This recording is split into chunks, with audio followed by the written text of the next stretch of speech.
Welcome back, everybody, to this week's edition of the PGA DFS Pick Show. I am your host, John McNutt. You can find me on socials at JohnCool19, here for Fantasy Sports Insight, talking FedEx St. Jude Championship on DraftKings. This is week one of the PGA playoffs for this season. The top 70 golfers in FedEx points have qualified for this event, and the top 50 after this week will move on. So let's jump right into the course itself. This is TPC Southwind. It has hosted events for a very long time on the PGA Tour. At times it was the WGC, FedEx St. Jude. At times it was just the St. Jude. So if you're looking at course history, there is a ton, but don't just look at the early playoff events, as that has kind of moved around year to year. But more specifically, TPC Southwind. We are in Memphis, Tennessee. This is a par 70, about 7,200 yards. Bermuda grass greens. I've heard they have resodded a lot of the course to a Zoysia. That is going to be in the fairways and in the rough. Not necessarily going to affect all that much as far as putting goes, but maybe around the green a little bit. So if you're looking at that, you could certainly include it in your modeling. I'm not paying too much attention to that. More specifically this week, I am looking at ball striking and, more importantly, approach. The off the tee can be important here, but drive distance, not at all important. Really looking at drive accuracy as one of the top stats this week. If you miss the fairways here, it can be very, very penal, as well as there is a ton of water on this course. There are creeks, there are ponds. You can get into a heap of trouble here. So I'm including double bogey avoidance, not just looking at golfers who maybe make a mistake, but really avoiding that double bogey or worse, which often comes from ending up in the hazards, which there are a ton of this week. So certainly think about that. And the drive accuracy, really kind of that comes into play too. A lot of the hazards are off the tee, but certainly they are on approach as well, around the greens being an issue if you are not accurate on your approach or on or off the tee for that matter. Yeah. So I'm including around the greens as well. Certainly it tends to be a key stat here. These are very firm, very fast Bermuda grass greens. A lot of golf balls will not find their way onto the fairway on approach this week. Being able to get up and down for par is essential. In general, it's kind of an easy course, easy to average as far as scoring goes. So I'm including a little bit of some comp courses when it comes to that. Also, par fours, 450 to 500 yards. There are 6 of those on this course, so you can include that if you'd like. And then finally, proximity. The majority of approach shots are going to come in from 150 to 200 yard range, certainly more than average on the PGA Tour. So include that in your modeling too if you'd like. I guess last but not least, tee to green is a stat that kind of encompasses everything but the putting. But this course tends to be a tee to green essential. Between ball striking and tee to green, you just have to be able to win there to win at this course. Putting not nearly as important as some other weeks. So keep that in mind as you are doing your digging this week. My favorite golfers, starting with Rory McIlroy. He is in excellent form. He's finished top 10 in all of his last 7 events. That includes 3 majors, as well as his win at the Scottish Open. He has played it well at this course. He did miss the cut last year, but then he went on and won the FedEx Cup, so that wasn't necessarily a big deal to him. In previous years at this course, he finished 12th, 47th, 4th. That was at the WGC in 2019, 7th in 2012. I know that was a long time ago, but really those 2 top 10s and really 3 top 15s in his last 5 attempts at this course. That alludes to him playing well here, or at least can pop at this course. I like that a ton. I put no-cut events into my modeling this week as a very, very low importance, but he ranks number 1 in no-cut events over the last few seasons. He ranks 18th putting over the last 3 months, and then kind of a deeper dive into the stats. He's 3rd tee to green, 9th birdie or better, 11th around the greens here, kind of checking all those boxes, and his ball striking recently ranks 3rd in this field. He is elite with the ball striking. He just needs to hit the fairway. That could be the only concern for me this week for Rory. If he finds himself in the fairway off the tee, he absolutely should finish top 5 this week. I like Rory a ton. And actually, if you're looking at DraftKings around him, above and below, John Rahm and Scotty Scheffler, both excellent choices.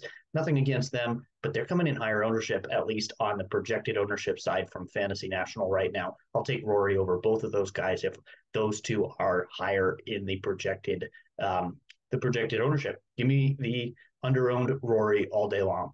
Also going to talk about Ricky Fowler here. I like him a ton. 9,500, great price for DraftKings. He's 28-1 outright. I like that too in the betting market. The form is very good. He only has one missed cut since October of last year. Obviously, this is a no-cut event. Not worried about that, but that just shows the consistency for him over the course of this season.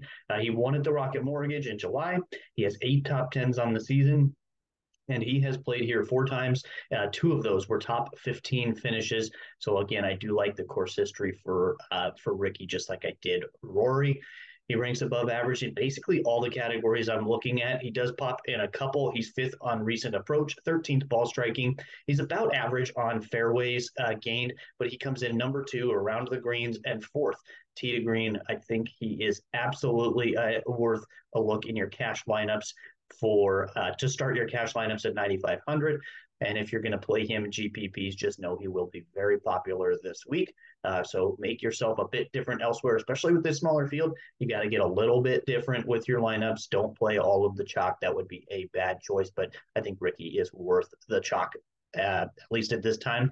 It looks like it to me. So talking about some values and pivots here, starting with JT Poston, he's actually coming into great form. Top 10 in 4 out of his last 5 events. Played really well last week. The course history, he's played here 4 times. Those are missed cut in 2017. That was his longest ago. Then 18th, 30th, and 20th at this event last year. If you remember, he went all the way to the PGA championship last year. I think he finished 15th also. So I think he is due for another hot run to finish this season. He ranks 8th in putting over the last 3 months. He's 18th on recent approach, 19th birdie or better, and he's top 40 in fairways. Again, that could be his only issue, if you ask me, is the fairways. He's got to hit some this week. But he ranks top 10 in that double bogey avoidance I mentioned before.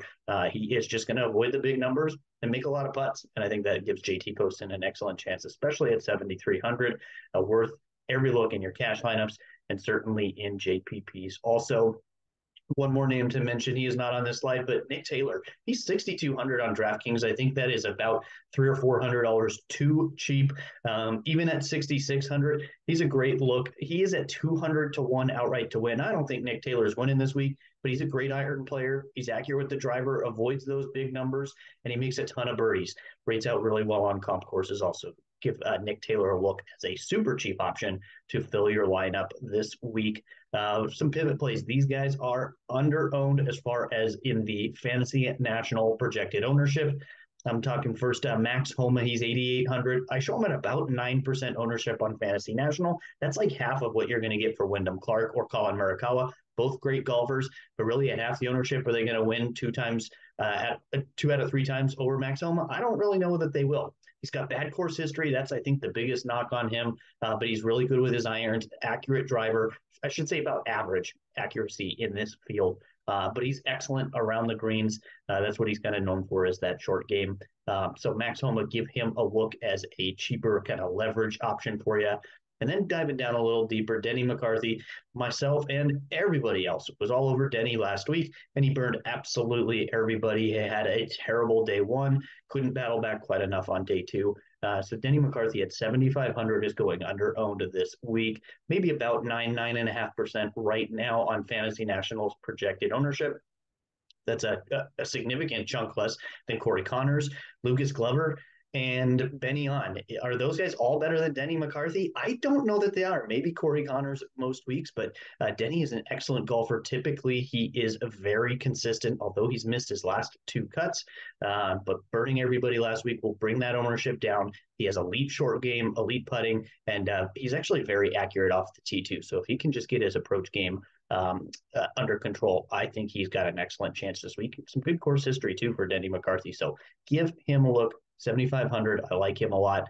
Rounding out here, this is my one and done selection. 2 weeks left this week, and then the BMW. I have 1 stud left. I will save him for next week. But give me JT Poston. for every reason I mentioned before, the excellent form and the good course history, as well as the elite putting recently. I don't think I'll make it into the money, but certainly hope to have a good couple weeks to finish up. Good luck if you are in the standings here for the final 2 weeks of One and Done. Well, I appreciate you watching this week. You can find all of our content on our Discord page. That's where I post cores on Wednesday, as well as ownership projections, kind of a weather outlook, and then a player pool as well for your GPP lineups. The best way to get into our Discord is going through the Twitter page at FSi_DFS. You can also get there through the webpage, FSiDFS.com. If you have any questions or comments, please leave them below. I'll answer them as I can here, and good luck this week. Hopefully, you can make a nice run in the playoffs just like your favorite golfers. Good luck.